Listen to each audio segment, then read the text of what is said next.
My fiancé cheated on me 2 days before our wedding. I let the video play during the ceremony. I'm a 29-year-old man, and I watched my own wedding explode in front of 120 people because I let a 3-minute video play where our vows were supposed to go. I didn't shout. I didn't make a speech.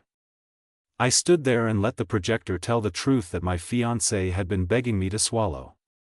2 days before the ceremony, I was at our apartment ironing shirts and finishing place cards. Sophie, my fiancée, said she was going for a final spray tan and nails with her maid of honor, Ava. She took an overnight bag because the salon is closer to Ava's place and she wanted a calm night. I kissed her forehead, told her I'd handle the seating chart, and promised to be at rehearsal on time. She smiled in that way people do when they've already decided on a different story. That afternoon, I needed a slideshow of childhood photos for the reception. Sophie had synced a folder from her iPad to our shared cloud. I opened it to grab a picture of her at age 6 smashing cake on her face. That's when I saw a new subfolder, Hotel. No date on the folder name, just the default timestamp. I clicked. There were 5 files. One was a scan of a hotel receipt, Harborview Suites, room 706, 2 Aperol Spritz, late checkout.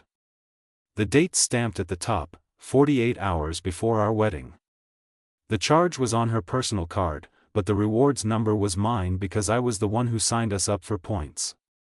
The second file was a selfie, Sophie in a white robe, hair up, the kind of glow you get from tanning or laughing too hard.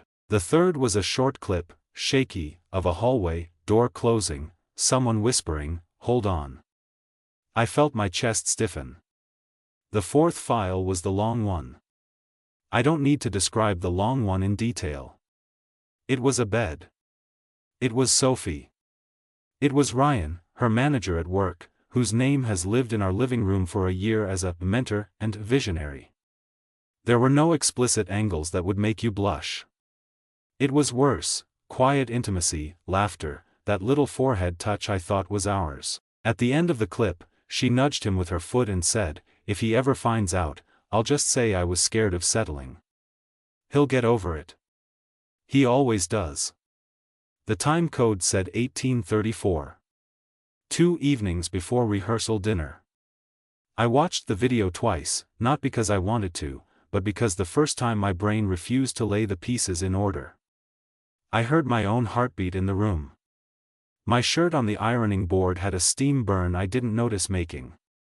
I remember the smallest detail, the cheap hotel water bottle on the nightstand. It had a blue cap. I remember thinking, I bought a case of those last week. I drove nowhere for a while.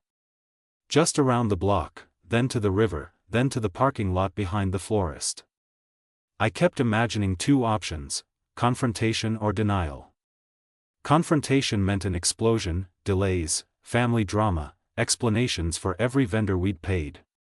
Denial meant marching into a future built on a sentence I couldn't unhear. I parked, turned off the engine, and felt my phone buzzing like a wasp in a jar. 3 messages from Sophie: "How's the slideshow? Remember Aunt Carol can't eat shrimp. Love you."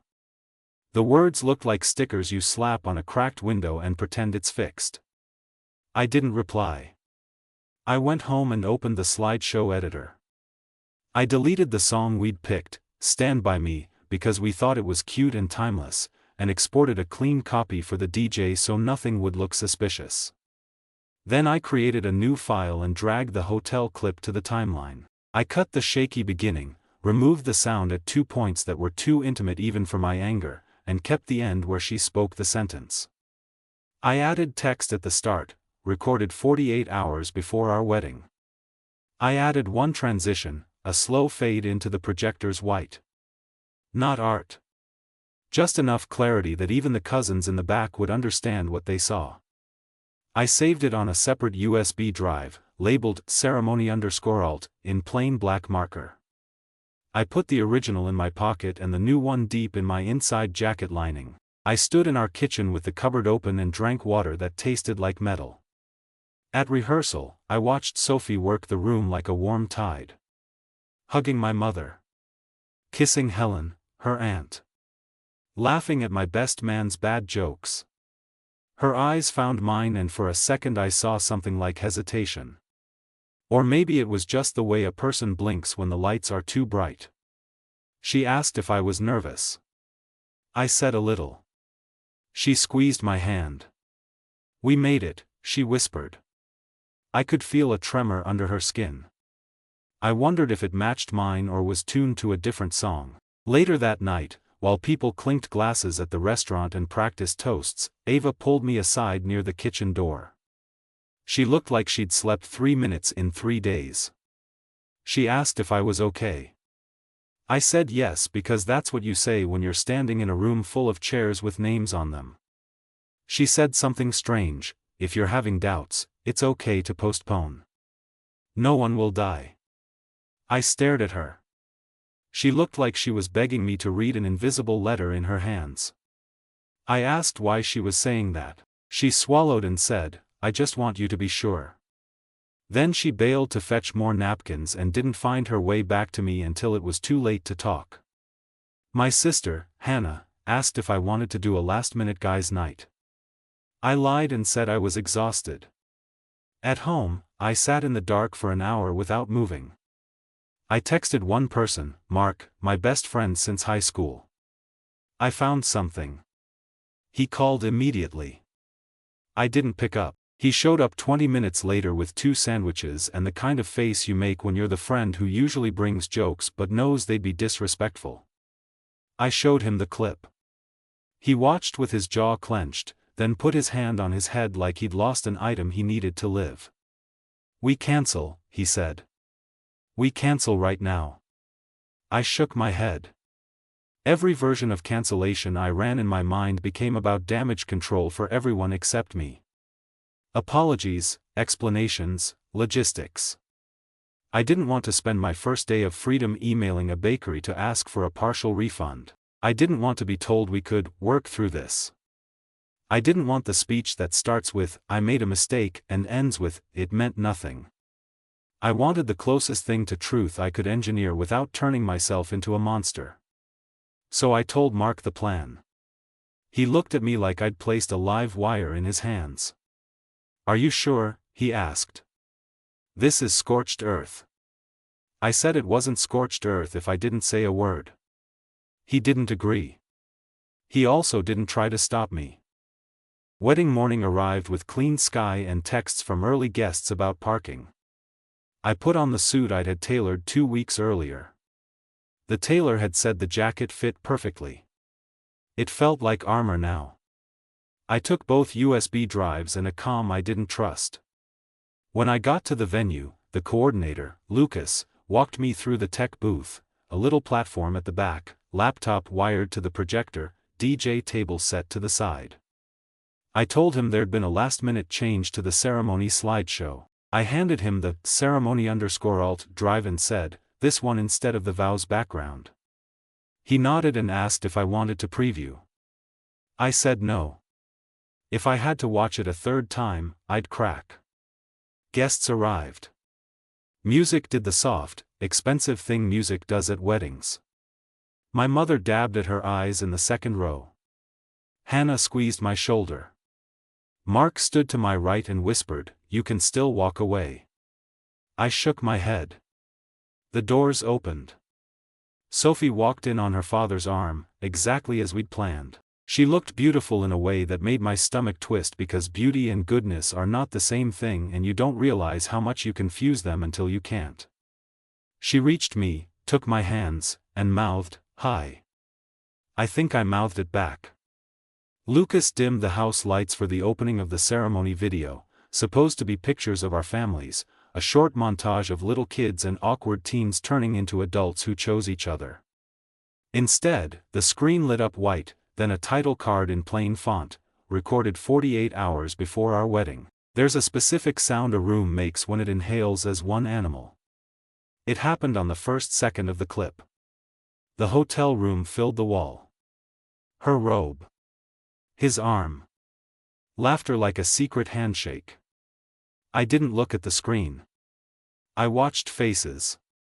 I watched Ava's shoulders turn to stone. I watched my mother's hand reach for air and find nothing.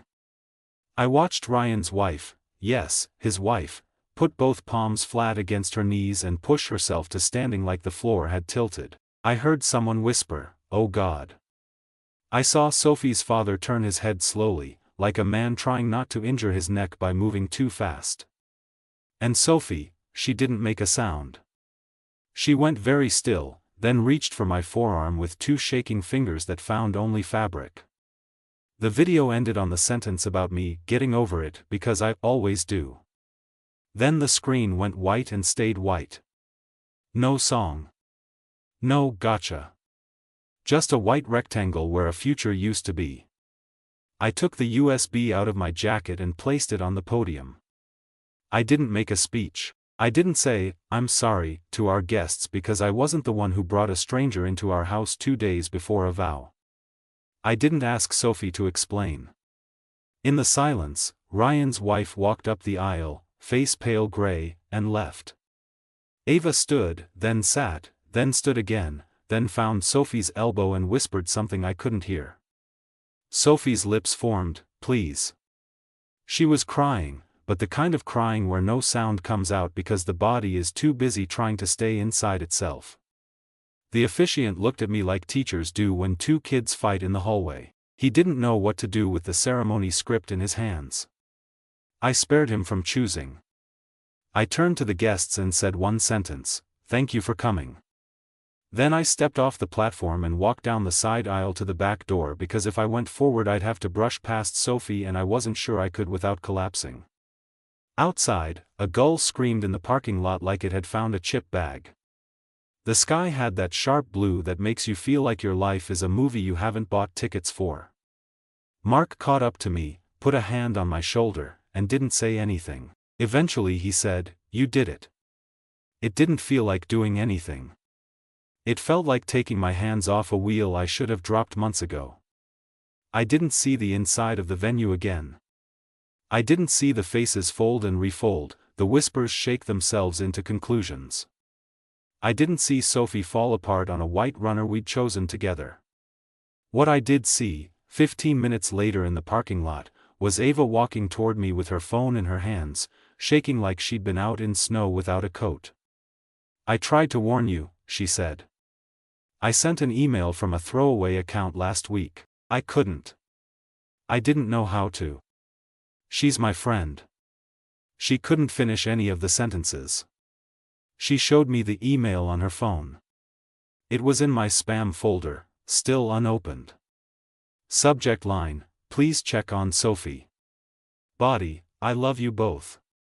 Don't let me be the reason you hate each other." No details. I believed her. It didn't change anything. My mother called. I didn't pick up. My father texted, "Come home." I stared at the screen until the letters blurred. Then I got into Mark's car and told him to drive anywhere as long as it wasn't the direction of the venue. He took me to the one place I didn't know I needed, the cheap diner we used to go to after football games in high school.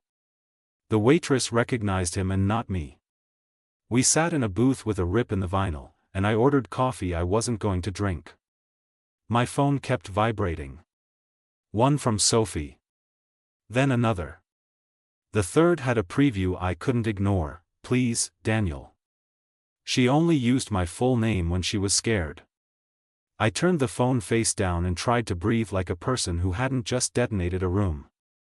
A busboy dropped a fork in the back and the sound made me flinch. Mark said, "What now?" I said, "I don't know." And I meant it in the most complete way possible. I didn't go home that night. I went to my parents' house because even at 29 there's a part of you that believes a familiar couch can catch a falling adult. My mother opened the door and wrapped me like she was trying to hold a broken vase together with her arms. She didn't ask questions. She put a blanket on my knees and a glass of water next to me and sat on the floor like she used to when I was sick as a kid. Dad stood in the kitchen doorway like a guard. They had both been there, second row, when the screen went white. They didn't say they were proud. They didn't say they were ashamed. They said, sleep. By morning, the story had a life. A cousin filmed the last 3 seconds of the white screen and posted it with a caption about, "the wildest wedding ever." There was no explicit content, just the setup and the aftermath faces. It spread fast enough that by lunchtime, people I hadn't spoken to in years were DMing me a link. I didn't read most of them. The ones I did read were a mix of spectacle and sympathy. Legend, you're a hero, are you okay, I'm so sorry. None of it felt true. I wasn't a legend. I was a man who pressed play. Sophie's messages started to stack, then cripple under their own weight. We have to talk. It's not what you think. Please answer. The fifth one had a voice note. I didn't want to hear her voice in my parents' living room. I went outside and sat on the step. She said she made a horrible mistake, that she panicked because everything felt too final and Ryan was just a stupid fixation. She said she hated herself. She said she loved me. She said she felt like she was watching her life from outside her body. She said she would tell everyone it was her fault if I would just meet her. I met her in a public park near the playground because nothing violent ever happens next to swings at 10 a.m. on a Sunday. She arrived with a face I had never seen, not the breezy control she wore to parties, not the annoyed tightness she wore when I forgot to defrost chicken, but a stripped, red-eyed rawness. She sat on the bench like she'd never sat on a bench before and couldn't remember where to put her hands. She started with, "I'm sorry," and I had to grip my own knee to keep from telling her which part of the sentence made me angrier, the "I" or the "sorry." I let her talk. She said she'd been floating for months, like a balloon someone forgot to tie down. She said she started liking the way Ryan made her feel, electrified, a word that made me want to laugh and scream because electricity is also what stops your heart. She said the hotel wasn't planned. She said there was wine and momentum and a door that should have remained closed. She said it was, just once, which would have mattered to me before I saw the forehead touch. She said she knew the second it was over that she had detonated everything. She said she kept telling herself she'd confess after the wedding because she was scared of the machine we'd built around the date. Hearing the word machine made me feel like a gear that had finally jumped track. When she ran out of words, she looked at me like people look at doctors, as if I had an answer that would make pain sit down and behave. I told her I wouldn't be marrying her. She nodded like she'd rehearsed nodding and then her face crumpled. She asked if I would meet a counselor with her, just once, to say this in a room with someone trained to hold it. I said no. I told her I wasn't signing up to outsource the sentence I'd already said in my bones. She asked if she could fix anything. I told her she could tell the truth to the people who needed to hear it. She said she would. We sat in silence while a kid in a red jacket tried to go down the slide head first and his dad grabbed his ankles before gravity could make a comment. Ava texted me after, "Can I talk to you?" We met in a coffee shop with uneven tables. She looked ill with guilt. She told me Sophie had confessed to her the morning after it happened, sobbing so hard Ava thought she'd be sick. Ava had told her to come clean immediately or call off the wedding. Sophie had refused, saying she would manage it. Ava admitted she should have told me anyway. She said she sent the anonymous email because she couldn't stand in front of everyone and participate in a lie. She said she'd live with the fact that she did too little too late. I believed she meant it. I told her I didn't hate her. It didn't make her look less wrecked. And Ryan? He tried to call twice. I declined. He sent a text that started with "man to man" and I blocked him. His wife sent a message through Hannah, "Thank you." I didn't feel like I deserved thanks. Truth feels less like heroism and more like collateral damage when there's shrapnel in everyone's kitchen. The vendors were kinder than I deserved. The venue left a voicemail saying they were sorry for the difficult situation and that they'd work something out about the balance. The florist sent my mother a bouquet for comfort. The DJ emailed a single line, "No charge." I sat at my parents' table with these emails open and realized how much of my life had been tied up in other people's calendars and invoices. It was like discovering a second circulatory system you'd ignored because it ran under the skin. I moved out of the apartment within a week. I left Sophie the furniture we'd picked because I didn't want chairs that remembered things. I took my clothes, my tools, and the ugly lamp my sister gave me as a joke. I went to a short-term place with too much glass and a lease I could break. Hannah helped me carry boxes and filled the silence with stories about her dog stealing socks. At one point she stopped, put a hand on my arm, and said, "I'm glad you didn't try to fix this." I didn't know I'd been waiting for that sentence until my shoulders dropped. Then came the part of the story I didn't expect, the people who wanted to make me into a meme, and the people who wanted to make me into a cautionary tale. My inbox split like wet wood. Strangers sent me messages about their own almost weddings. One guy wrote 6 paragraphs about watching his fiancée flirt with a groomsman at a rehearsal and marrying her anyway and divorcing 2 years later under a mountain of tiny betrayals. A woman wrote that she'd been Sophie in a different decade and that therapy and humility rebuilt her life from the studs. I learned more about other people's kitchens than I wanted to. I responded to almost no one. The only person I replied to was a teacher from middle school who wrote, "You were always too kind to say no. I'm proud you did." I looked at that sentence until the words lost their shape. People asked me if I regret playing the video in public. I thought about it every night for weeks. I replayed faces. I replayed the tremor in Sophie's fingers. I replayed the whisper, "Please." I don't feel proud of the humiliation. I also don't feel sorry I refused to carry the lie alone. If I had confronted her privately, we would have had a long, agonizing argument that ended with me being told the machine was too big to stop. What I did was cut the power. It was brutal. It was also the only way I trusted myself not to be talked out of what I knew. There were more ripples. Sophie told her family the truth. Her mother called my mother to apologize.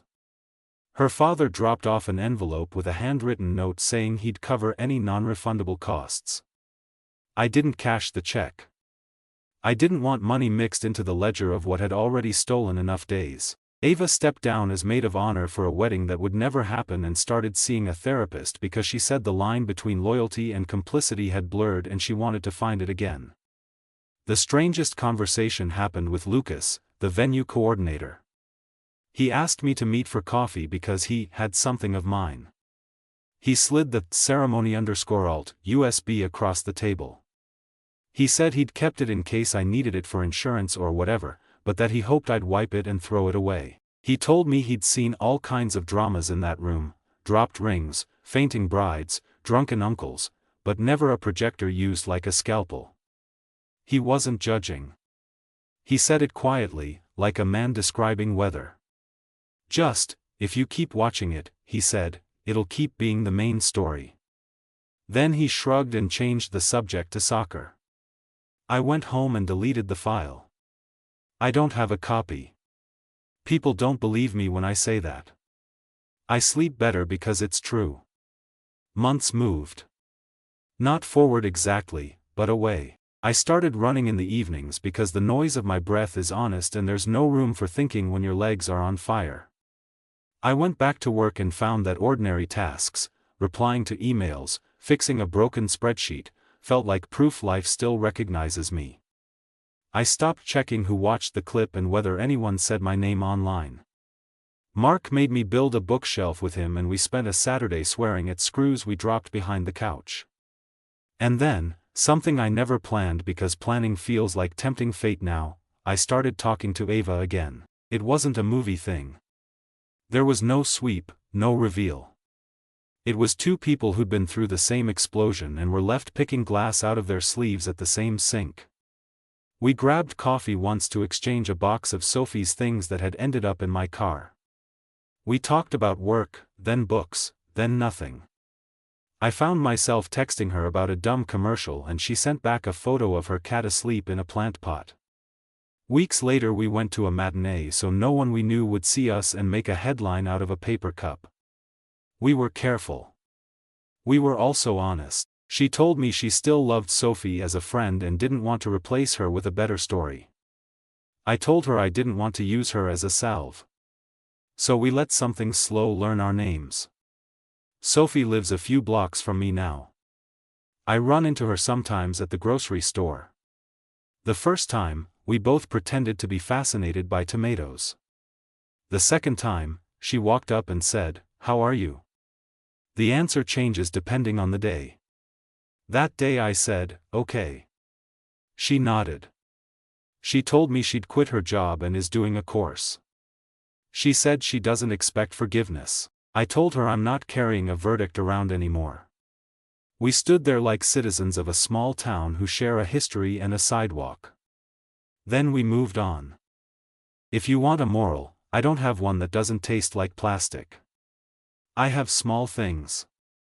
If someone shows you a pattern of moving the line you're supposed to cross to be loved, believe them. If a choice makes you smaller in private so you can look bigger in public, it isn't love.